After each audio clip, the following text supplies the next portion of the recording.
Hi, we're here in Fleming Falls doing our final term project. I'm Abby. I'm David. I'm Dylan. And our final term project is on the topic of how surficial geology has influenced the economical development in southern Ontario. in our video, we will be visiting 3 locations to discuss how the surficial geology of southern Ontario benefits the economy. First, we visited Fleming Falls to discuss the relations with Niagara Falls.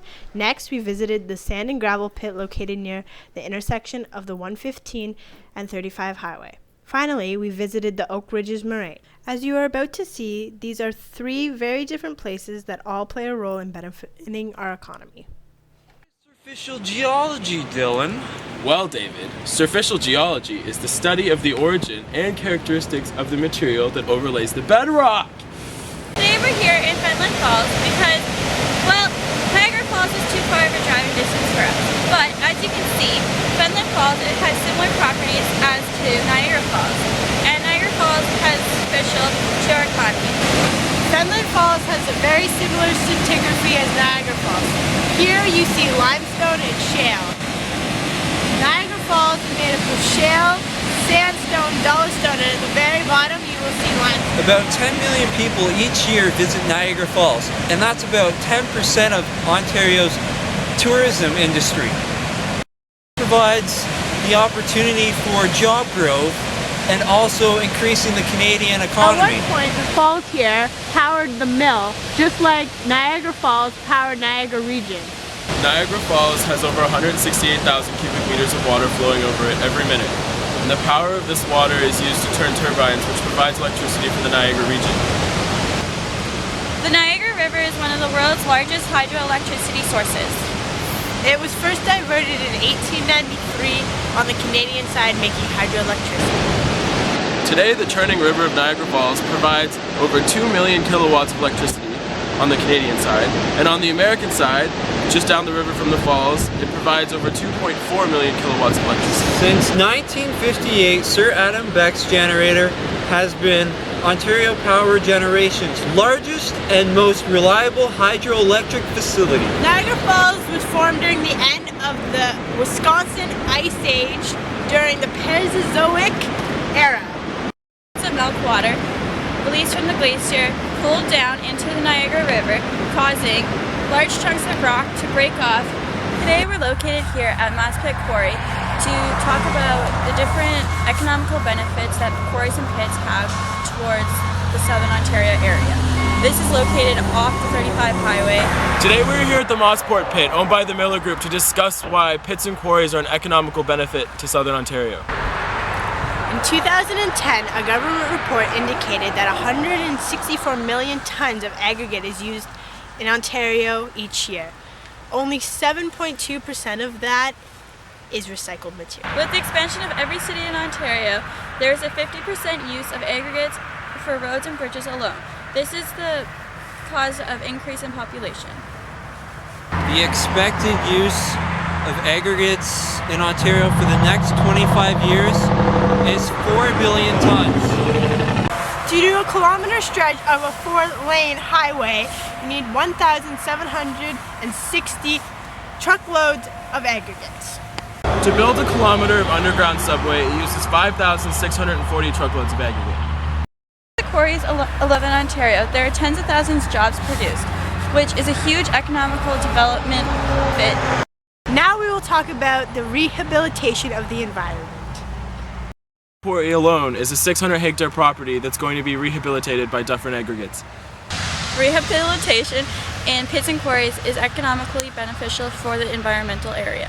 It provides educational opportunities to study the area and new wetlands to form. Bring animals into the area, creating a natural environment for them. Quarry alone will be donating 8 hectares of wetlands and 50 hectares of woodlands to provide a natural habitat for animals. Quarry rehabilitation operation will provide direct employment for 750,000 days, and the property will also be bringing in over $150 million of tax revenue. With the donation of the acting quarry property, this will allow the GTA to have a massive population growth of 2.7 million people between now and 2031. Places like this are being completely destroyed. In the future, they'll have a lot of benefits to the world. So today we are here at the Oak Ridges Moraine, located in southern Ontario, and it covers approximately 190,000 hectares of land. And this stretches 160 kilometers from the Trent River in the east to Niagara Escarpment in the west. It crosses 32 municipalities and is home to 300,000 people. The moraine provides many benefits to southern Ontario and is an extremely vital ecosystem as a result of its unique features. The moraine is often known as Ontario's rain barrel because one of its most important functions is that it acts as a water recharge and discharge system.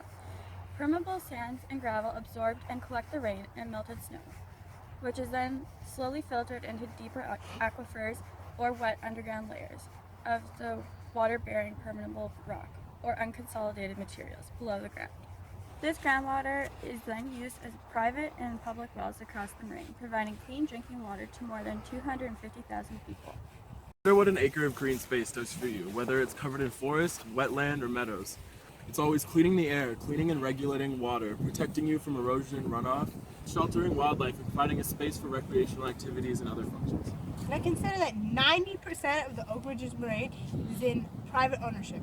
Whose job is it to protect these life-sustaining functions across this 160 kilometers of land? The task of protection is not just for the landowners, but for all who enjoy the public benefits. That's you, me, all of us. The legislation to protect the moraine is not enough. To put this into perspective, the Oak Ridges Moraine is approximately 1,900 square kilometers, or a third of PEI, and it has a massive amount of biodiversity. The biodiversity here includes over 2,000 species in plants, moths, birds, reptiles and amphibians, mammals, fish, butterflies, and dragonflies. 13,000 years ago, as the glaciers began to retreat and melting progressed, the ice over the southern Ontario divided into two lobes, forming a distinct crack that ran along the future ridges of the Oak Ridges Moraine. Torrential flood channels developed beneath the melting ice, carrying sediments and dumping them into the crack. These formed the initial core of the moraine. 9,000 years ago, after the ice sheets and giant glacial lakes seeped away from southern Ontario, the Oak Ridges Moraine remained up to 200 meters thick and rising to over 300 meters above Lake Ontario. In summary of the formerly discussed locations that all have their own significant contributions to our economy, such as Niagara Falls contributes tourism, electricity, and employment opportunities, pits and quarries provide construction materials, rehabilitation opportunities, and employment. The Oak Ridge Moraine provides water for over 200,000 people, cleans the environment, and provides recreational opportunities. Therefore, Surficial geology benefits our economy here in southern Ontario in various ways.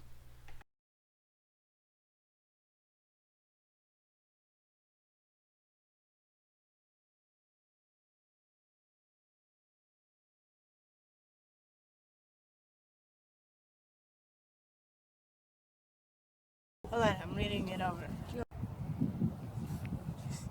Are you? Not enough. Legislation to protect the moraine. Pushing back a little bit. I'm fucking done. I'm fucking done. Pushing back a little bit. Back a little bit.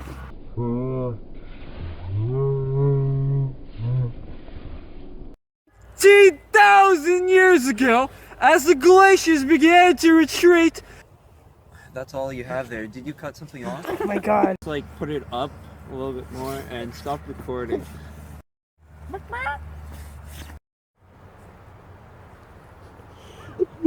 Yeah. 100, 200. Fuck! Maybe we. That's good. Rehabilitate. So rehabilitate. Sheltering while. Generated. Niagara Falls were formed during the end of the Merozoic. Fuck. That run to line. Fuck. Fuck. Wait, fuck. Oh my God!